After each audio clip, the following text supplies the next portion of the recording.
तो दोस्तों आज हम बात करने जा रहे हैं पैडी मूवी की।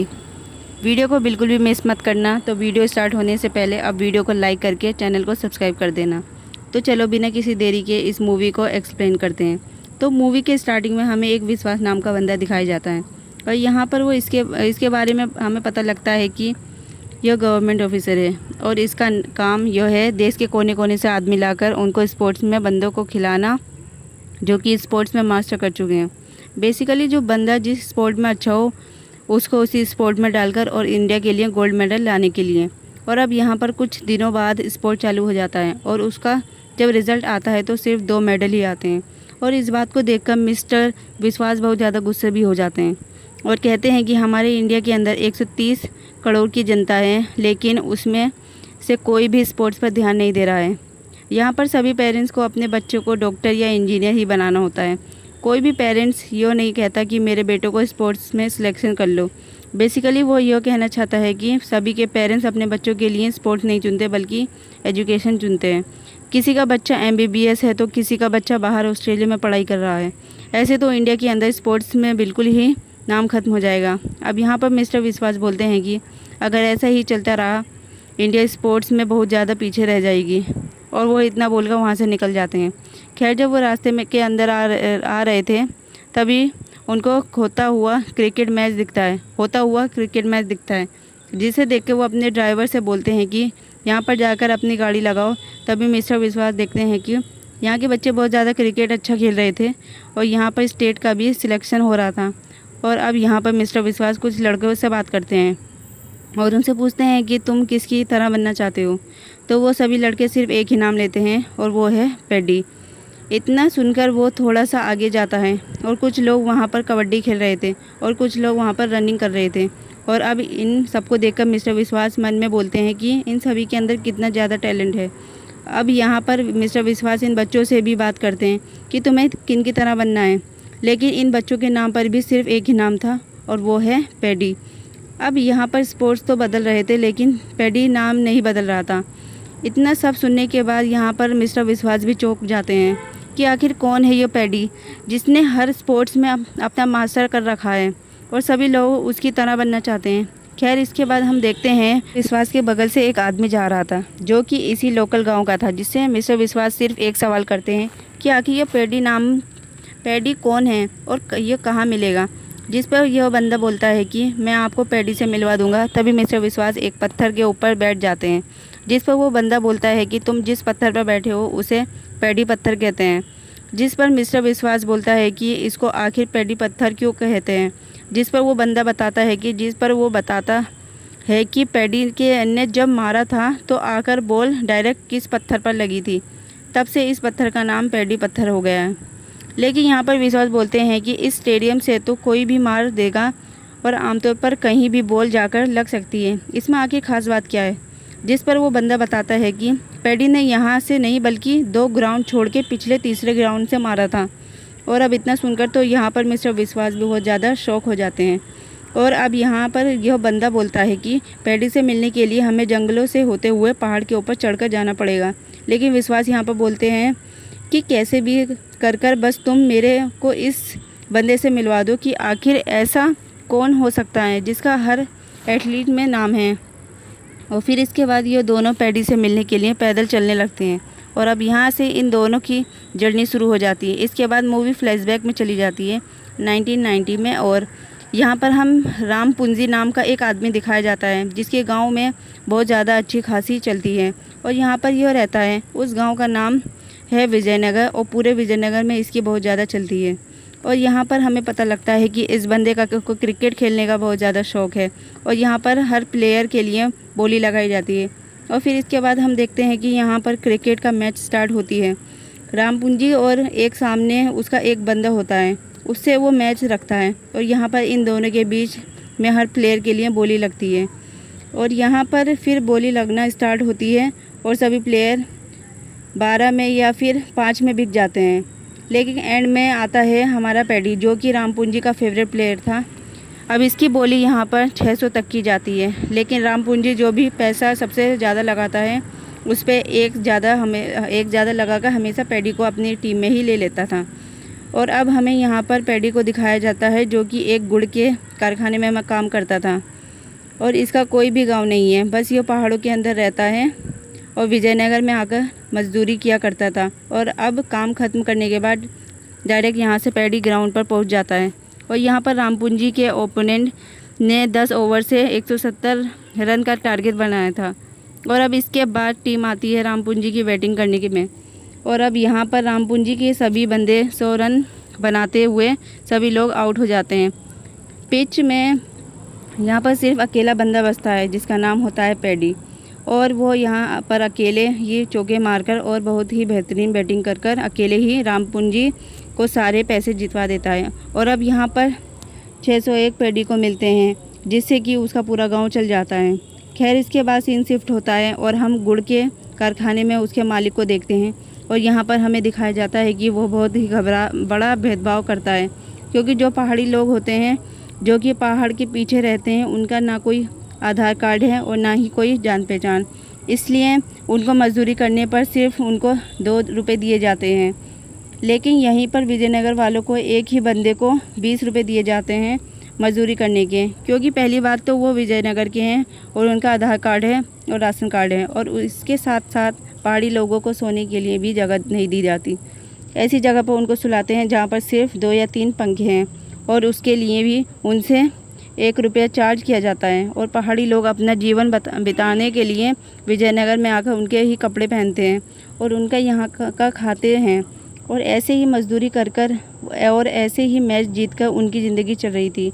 और अब इसके बाद यहाँ पर हमें सूरी नाम का एक बंदा दिखाया जाता है जिसको सभी लोग पागल की तरह समझते थे और वो ये चाहता था कि हमारे गांव के अंदर भी आकर ट्रेन रुके और अगर हमारे गांव के अंदर भी ट्रेन रुक जाएगी तो हम सभी लोगों की गरीबी यहाँ से गांव से हट जाएगी, क्योंकि फिर सभी लोग हमारे स्टेशन पे भी उतरेंगे और हमारे भी कामकाज चलने लगेंगे और हमारे गांव का भी एक नाम होगा। लेकिन यहाँ पर सूरी ने बहुत ज़्यादा कोशिश की थी। 30 साल तक अपने सरकार को इसने चिट्ठी भेजी थी कि हमारे यहाँ पर एक स्टेशन बनवा दो और उसने बहुत ज़्यादा कोशिश की थी ट्रेन को अपने यहाँ पर रोकने की, लेकिन ट्रेन वाला कभी भी वहाँ पर नहीं रोकता था क्योंकि वहाँ पर कोई भी स्टॉप नहीं था। और अब यहाँ पर सरकार इस बात को इसलिए नहीं सुनती क्योंकि इनके पास ना आधार कार्ड था, ना राशन कार्ड था और ना ही इनकी कोई पहचान थी। सरकार बस इन्हें मजदूर समझती थी, जो कि यह पूरी बस्ती ही लवारिस है।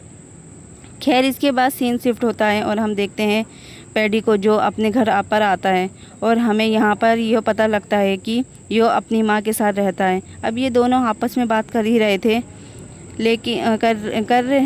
थे लेकिन तभी पैडी अपनी माँ से बोलता है कि माँ मेरे से अब अकेला नहीं रहा जाता, मेरी शादी करवा दो। और अब यहाँ पर मूवी के अंदर एंट्री होती है एजी अम्मा की जो कि देखने में बहुत ज़्यादा खूबसूरत थी और हमें यहाँ पर पता लगता है कि इसके जो पापा हैं वो मंत्री बनना चाहते हैं, लेकिन यहाँ पर लगातार 30 सालों से वो रामपुंजी के मामा से इलेक्शन के अंदर हार जाते हैं। लेकिन इस बार इलेक्शन में अपने पापा की जगह पर एजी अम्मा खड़ी थी और कहती है कि इस पर मैं पूरे गांव को संभाल लूँगी और मैं मंत्री बनूँगी। अब इसके बाद हम देखते हैं कि कुछ दिनों के बाद इलेक्शन पास आ रहे होते हैं। सिली एजी अम्मा जो कि गांव वाले थे उन सभी को दारू बांट रही थी और जो औरतें होती हैं उनको साड़ी और गहने वगैरह दे रही होती है। लेकिन तभी यहाँ पर एंट्री होती है पैडी की, जो कि एजी अम्मा को देखकर उसकी पहली नज़र में ही फ्लैट हो जाता है और उसकी आंखें फिगर पे ही रुक जाती हैं। बाद हम देखते हैं कि पैडी अपना दिमाग लगाकर उस पूरे गांव की लाइट को भगा देता है और इस मौके का फ़ायदा उठाकर पैडी जाकर उसके पास उनको किस कर लेता है और जैसे ही वहां पर लाइट आती है वो वहां से निकल लेता है। और अब यहाँ पर एजी अम्मा के साथ ही बोलते ही कि तुम अभी कुछ भी मत करो क्योंकि इलेक्शन पास आ रहे हैं, एक बार इलेक्शन हो जाने दो, उसके बाद हम खुद ढूंढकर उसको जान से मार देंगे। और यहाँ पर हम देखते हैं कि इलेक्शन के अंदर एजी अम्मा के आने से यहाँ पर इलेक्शन के अंदर बहुत ज़्यादा फ़र्क दिख रहा था और बहुत सारे एजी अम्मा की तरफ जाने की कोशिश कर रहे थे। लेकिन इस चीज़ को रामपुंजी भी देख रहा था और वो मन में सोचता है कि यो मेरे मामा को कैसे हरा देगी। इसलिए जब वो स्टेज के ऊपर जाकर अपना भाषण दे रही होती है तभी रामपुंजी अपनी चालाकी से उसका सलवार काट देता है लेकिन ये सारी चीज़ें वहीं पर पैडी भी देख रहा होता है। तभी वो टेंट को भी काट देता है, जिस वजह से वहाँ पर लगा हुआ टेंट का कपड़ा एचियम्मा के ऊपर गिर जाता है और उनकी इज्जत बच जाती है। लेकिन यहाँ पर फोटोग्राफर ने उनकी कुछ फ़ोटो ले ली थी।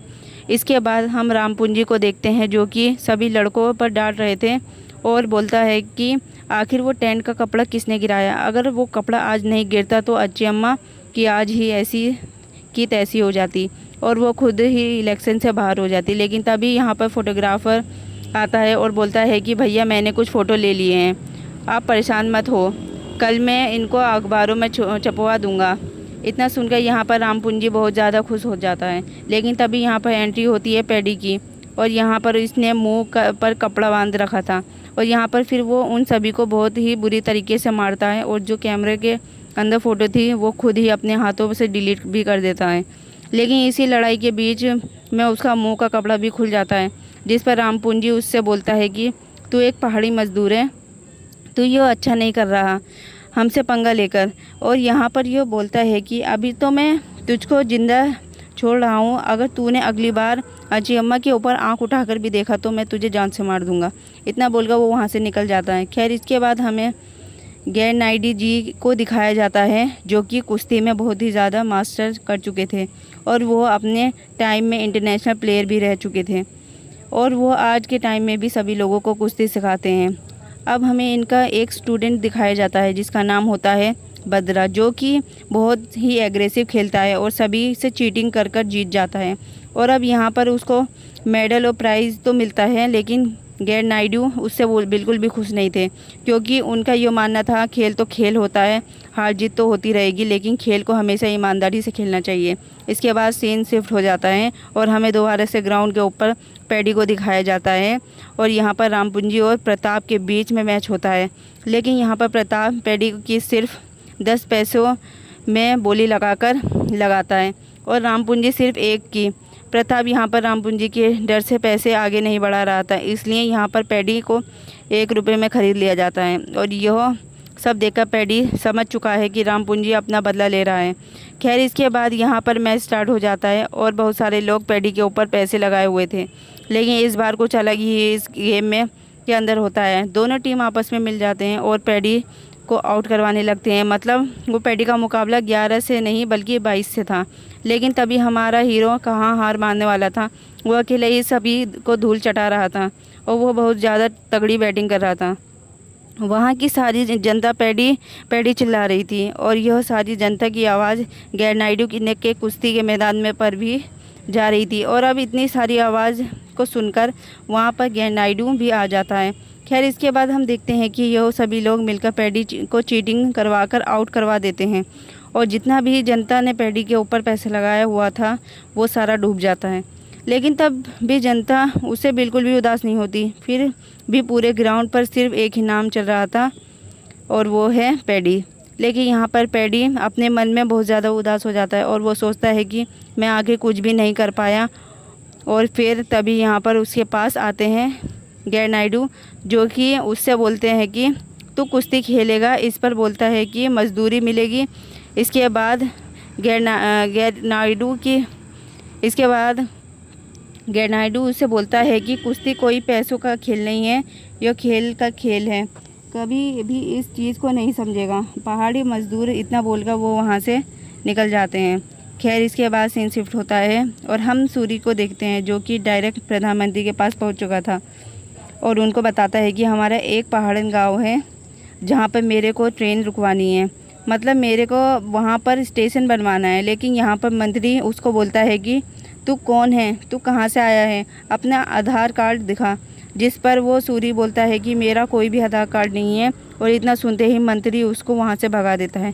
खैर इसके बाद हम सूरी को देखते हैं, जो कि अपने वापस पहाड़न गाँव में आ जाता है और वो आकर डायरेक्ट ट्रेन के सामने ही खड़ा हो जाता है। इस बार ट्रेन को रुकवाने के लिए जैसे ही यहाँ पर यह बात पैडी को पता लगती है तो वो उसको बचाने के लिए उसके पास दौड़ने लगता है।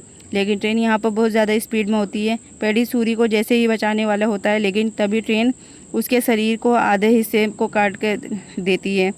और अब यहाँ पर सूरी को पहाड़ के ऊपर चढ़ाकर दूसरे गांव, और अब यहाँ पर सूरी को हॉस्पिटल ले जाने का टाइम बिल्कुल भी नहीं था, क्योंकि उसका बहुत ज़्यादा था, क्योंकि उसके बहुत ज़्यादा ब्लड निकल चुका था। और अब यहाँ पर सूरी मरते मरते पैडी को बोलता है ताकि हम लोगों को भी लोग पहचाने और हम लोगों को भी कोई पहचान।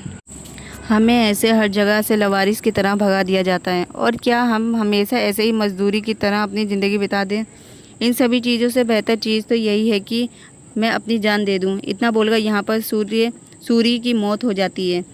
इसके बाद पैडी और जो उसके साथ लोग थे वो वहीं पर उस पटरी को उखाड़ देते हैं और उसके अंदर आग लगा देते हैं। लेकिन जैसे ही यह बात पुलिस को वालों को पता लगती है तो वो इन सभी को पकड़कर जेल में डाल देते हैं और उनकी बहुत बुरी तरीके से पिटाई भी करते हैं और इनसे बोलते हैं कि तुम्हारे बाप की पटरी है क्या जो तुमने उखाड़ दी और उसको जला दिया। और इतना सब होने के बाद ही यहाँ पर पैडी पुलिस वालों को बोलता है कि मेरे को सूरी की लाश दे दो, अब हम इसका अंतिम संस्कार अपने गांव में करेंगे। लेकिन यहाँ पर पुलिस वाले उसको साफ मना कर देते हैं और उससे कहते हैं कि तू कौन है, इसका बाप है या फिर इसका भाई है? अगर तेरा कोई लगता है तो तू अपना आधार कार्ड दिखा या फिर कोई भी ऐसा पेपर दिखा जिससे मालूम पड़ जाए कि यो तेरा संबंधी है।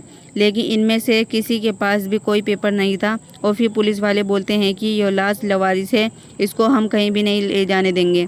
लेकिन यहाँ पर पैडी भी उसकी बात नहीं मान रहा था। तब पुलिस वाला उन सभी को धमकी देता है, यहाँ से चुपचाप तुम निकल जाओ, सरकार की नज़रों में वैसे भी तुम लोगों का कोई भी रिकॉर्ड नहीं है, एक लाश के चक्कर में तुम सभी को मैं जान से मार दूंगा। और अब इतना सब सुनने के बाद यहाँ पर पैडी समझ चुका था कि उसकी कोई भी जान पहचान नहीं है। अब वो यहाँ पर पहचान बनाने के लिए डायरेक्ट पहुँचता है गोरी अन्ना के पास और उनसे बोलता है कि मैं कुश्ती सीखना चाहता हूँ। लेकिन यहाँ पर गोरी अन्ना उसको साफ बोल देते हैं कि यहाँ पर कोई भी मजदूरी नहीं मिलेगी। तब हमारा हीरो यानी कि पैडी उनको बोलता है कि मेरे को कोई भी मजदूरी नहीं चाहिए, बस मेरे को अपना नाम चाहिए। फिर इसके बाद यहाँ पर गोरी अन्ना उसको कुश्ती सिखाना स्टार्ट करते हैं। यहाँ पर पैडी भी दिन रात भूलकर अब बस अपनी मेहनत में लगा हुआ था और वो सो मूवों को बहुत ही जल्दी कैप्चर कर उनको बहुत ही तेज़ी से सीख रहा था। वो दिन भी आ जाता है कि जिस दिन गोरी अन्ना उसको बोलता है कि तू सारे मूव सीख चुका है। खैर इसके कुछ टाइम बाद हम देखते हैं कि गोरी अन्ना का किसी के साथ मैच था और इस मैच में गोरी अन्ना यानी कि अपने फेवरेट स्टूडेंट को वो ना भेजकर पैडी को भेजते हैं, जिस पर पैडी का अपोनेंट उसको बोलता है कि तू एक पहाड़ी मजदूर है, तू मेरा क्या ही उखाड़ लेगा, तेरे को अभी कुछ टाइम हुआ है कुश्ती के अंदर आए हुए और हम यहाँ पर 10 साल से ऐसी तैसी मरा रहे हैं।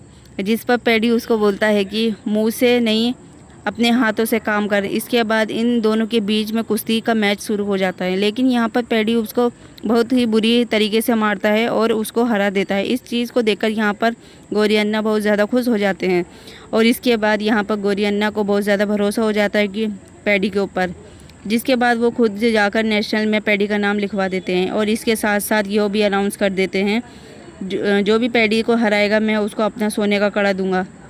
अब इस चीज़ को देखकर उनका ओपोनेंट भी तैयार हो जाता है, जहाँ पर हमें पता लगता है कि इनका जो ओपोनेंट है उसका नाम अरुण है। और यहाँ पर हमें पता लगता है कि अरुण और गोरी अन्ना बहुत ही पहले से दुश्मन हैं, क्योंकि गोरी अन्ना ने अरुण को एक बार बहुत ही बुरी तरीके से हराया था। खैर अरुण भी अपने स्टूडेंट का नेशनल में नाम रिकॉर्ड करवा देता है, वो भी पैडी के सामने, ताकि वो वापस से गोरी अन्ना को हराकर अपनी इज्जत वापस ले सके।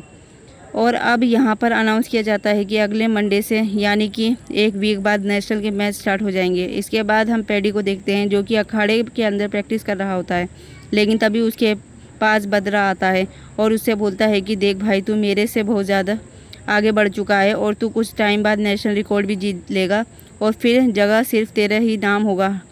इससे पहले तू एक बार मेरे से कुश्ती लड़ ले, इससे तेरी प्रैक्टिस भी हो जाएगी। इसके बाद पैडी मान जाता है और इन दोनों के बीच में मैच स्टार्ट होता है और यहाँ पर बदरा अपनी चालाकी से एक कील उठा लेता है और पैडी के राइट पैर के अंदर घुसा देता है, जिस वजह से उसका पूरा पैर इंजर्ड हो जाता है और वो कील मारकर वहाँ से निकल लेता है। इसके बाद हम देखते हैं वो डायरेक्ट पहुँचता है अरुण के पास और उसको बताता है अगर तुम्हें पैडी को हराना है तो उसके पैर पर वार करना।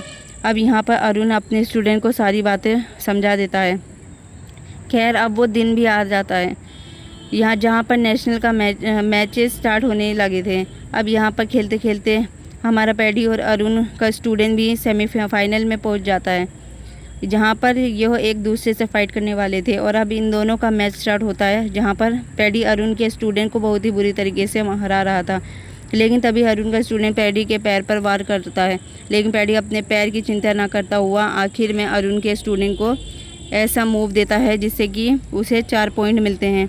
और यहाँ पर पैडी सेमीफाइनल तो जीत जाता है, लेकिन कुछ देर बाद यहाँ पर खड़े खड़े ही वो धरती पे अपने आप गिर जाता है। और इसके बाद सीन शिफ्ट होता है और हम हॉस्पिटल के अंदर पैडी को देखते हैं, जहाँ पर उसकी बहुत ही बुरी हालत थी। और यहाँ पर पैडी को होश आता है, तो वो डॉक्टर से पूछता है कि मेरे मैच का क्या हुआ। तो डॉक्टर उसको बताता है कि तुम अब मैच नहीं खेल सकते, तुम्हें कम से कम 1.5 साल का रेस्ट चाहिए। तुम्हारे राइट पैर की नस एक बिल्कुल ख़राब हो चुकी है। जिस पर पैडी डॉक्टर को बोलता है, क्या इसी दिन के लिए मैंने इतनी मेहनत की थी कि मेरे पैर ख़राब होने की वजह से मैं आगे मैच नहीं खेल पाऊँ। मैं यहाँ पर अपने पूरे गाँव को धोखा देकर आया हूँ। मैंने यहाँ पर खेलने के लिए अपने आप को विजयनगर का बताया, बल्कि मैं एक लोकल पहाड़ी हूँ और मेरे गांव वालों को लगता है कि मैं विजयनगर का हो चुका हूँ। और अगर मैंने ये फाइनल नहीं खेला तो मैं अपने गांव वालों को क्या मुंह दिखाऊं। इसके बाद यहीं पर एंट्री होती है गौरी अन्ना की, जो कि उसको बोलता है कि पहाड़ी मजदूर, तेरे को बात समझ नहीं आती, तू 3 दिन से कोमा में है और मैच का विनर ऑलरेडी अनाउंस हो चुका है, तेरे को सिल्वर मेडल मिला है। इतना सुनकर यहाँ पर पैडी बहुत ज़्यादा टूट जाता है। खैर, इसके बाद हम देखते हैं कि पैडी अपने गाँव में जाता है, जहाँ पर उसको बहुत सारा पैसा मिलता है और उसको सारे सरकारी नौकरी भी ऑफ़र की जाती है, लेकिन वो सरकारी नौकरी लेने से मना कर देता है। जितने भी पैसे मिलते हैं वो सारे अपने गांव में बांट देता है और वो एक बैग उठाकर दिल्ली के अंदर आ जाता है। और यहाँ पर आकर वो सभी बड़े लोगों और मंत्रियों से निवेदन करता है और उनको अपना पेपर दिखाता है और उनसे कहता है कि मैंने ओलंपिक खेला है, मेरे गाँव की कुछ मदद कर दो। लेकिन यहाँ पर मंत्री उसको साफ बोलता है, ओलंपिक तो 100 लोग खेलते हैं, लेकिन जिसको गोल्ड मेडल मिलता है इज्जत सिर्फ उसी को दी जाती है। तुम्हारी फ़ोटो अखबार में तो नहीं आई ना। और अब यहाँ पर ऐसे कर कर बहुत टाइम बीत जाता है और पैडी इधर उधर घूमता रहता है और वहीं पर मजदूरी करने लगता है। लेकिन यहाँ पर पैडी एक बहुत ही बड़ा डिसीजन लेता है और उसके राइट पैर में चोट लगने की वजह से वो बिल्कुल भी सही से नहीं चल पा रहा था। अब वो यहाँ पर अपने राइट पैर को ट्रेन के आगे रख देता है, जिस वजह से उसका एक पैर कट जाता है और उसको बहुत ज़्यादा दर्द होता है। और अब यहाँ पर भी ऐसा करने के लिए उसके पीछे एक कारण था, क्योंकि जब वो इधर उधर मंत्रियों से के इधर उधर और यहीं मजदूरी करता घूम रहा था, तभी उसकी नज़र एक एकेडमी पर पड़ी थी, जहाँ पर सभी लोग डिसेबल थे, मतलब उनकी बॉडी में कोई ना कोई प्रॉब्लम थी और वो स्पोर्ट्स खेला करते थे। और यहाँ पर कई सारे लोग बिना हाथ के आर्चरी किया करते थे और जिनके पैर नहीं थे वो अपने आर्टिफिशियल पैर लगवाकर रनिंग किया करते थे। इसके बाद सीन शिफ्ट होता है और हम मूवी देखते हैं प्रेजेंट में, जहाँ पर मिस्टर विश्वास और वो बंदा पैडी से मिलने जा रहे थे। लेकिन यहाँ पर तभी वो बंदा यानी कि मिस्टर दास मिस्टर विश्वास को बोलता है कि सर, तुम पूछ रहे थे ना यहाँ पर सभी का फेवरेट प्लेयर कौन है और सभी पैडी नाम ले रहे थे, तो मैं आपको बता दूँ मेरा फेवरेट प्लेयर भी पैडी है। और अब यहाँ पर दास मिस्टर विश्वास को बताते हैं, जो तुम्हें सामने जो स्टेशन स्टॉप है वहाँ पर जो मूर्ति खड़ी है वो पैडी की है। और इतना सुनते ही यहाँ पर मिस्टर विश्वास उसको पूछते हैं कि इस बार तुम्हारे हीरो ने क्या रनिंग में गोल्ड मेडल जीता। इसके बाद दोबारा से सीन फ्यूचर में चला जाता है और हमें पैडी को दिखाया जाता है, जहाँ पर उसने स्पोर्ट्स और अपने गाँव के लिए अपने पैर की कुर्बानी दी थी और अपने कटे हुए पैर की जगह एक आर्टिफिशियल पैर लगवा लिया था। इसके बाद उसने रनिंग करके ओलंपिक में फर्स्ट आकर गोल्ड मेडल लिया था। और अब हमें यहाँ पर पता लगता है कि उसने गोल्ड मेडल नहीं लिया और इसके साथ ही ना उसने कोई ट्रॉफी ली। उसने अपने विनिंग के बाद एक माइक मांगा, जिस पर वो सभी लोगों के सामने और पूरी मीडिया के सामने ये बोलता है कि मैं इंडिया से नहीं हूँ। लेकिन तभी वहाँ पर एक मीडिएटर आकर बोलता है, तुमने तो यहाँ पर फॉर्म में भर रखा है कि तुम इंडिया से हो और विजयनगर से आए हो। लेकिन तभी यहाँ पर पैडी उसको बोलता है कि मैं विजयनगर से नहीं हूँ, वो तो मैंने विजयनगर इसलिए भरा है ताकि मैं यहाँ पर खेल सकूँ।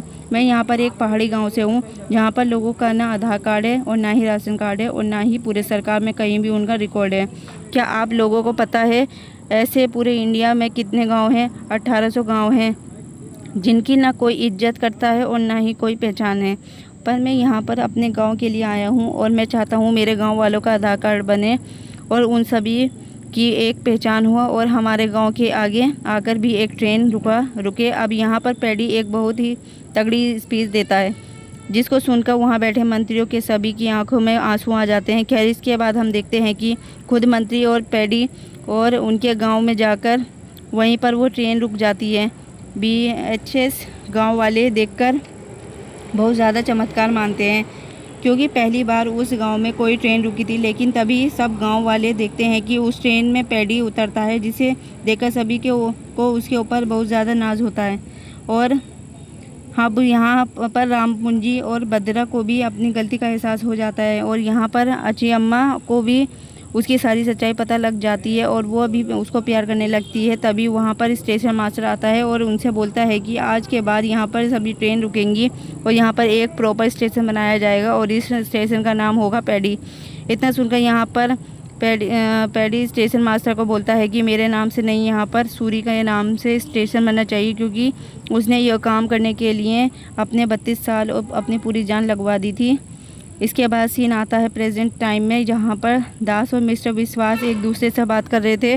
तभी विश्वास उस दास को बोलता है कि मैं अब पैडी से नहीं मिलूँगा, बल्कि मैं पैडी जैसा काम करूँगा और पूरे इंडिया में इधर उधर घूमूँगा और जो बच्चा जिस चीज़ में बेस्ट होगा उसको मैं वहाँ से उठा कर लाऊँगा और उसको नेशनल लेवल पर तक खिलवाऊँगा। लेकिन तभी हम देखते हैं वहाँ पर एक ट्रेन की आवाज़ आती है, जिस पर विश्वास बोलते हैं कि दास, अगर यहाँ पर ट्रेन भी थी तो तुम मेरे को पैदल से पैडी से मिलने के लिए अभी तक पैदल और जंगल के रास्ते क्यों चला रहे थे। जिस पर दास विश्वास से बोलता है कि सर, अगर मैं आपको अभी तक पैदल नहीं चलाता और डायरेक्ट ट्रेन से लेकर आ जाता तो आप कभी मेरा दुख समझ नहीं पाते। और इतना सुनकर यहाँ पर मिस्टर विश्वास स्माइल करते हैं और वहाँ से वापस चलने लगते हैं। और यही दिखाते हुए हमारे इस मूवी का यहीं पर एंड हो जाता है।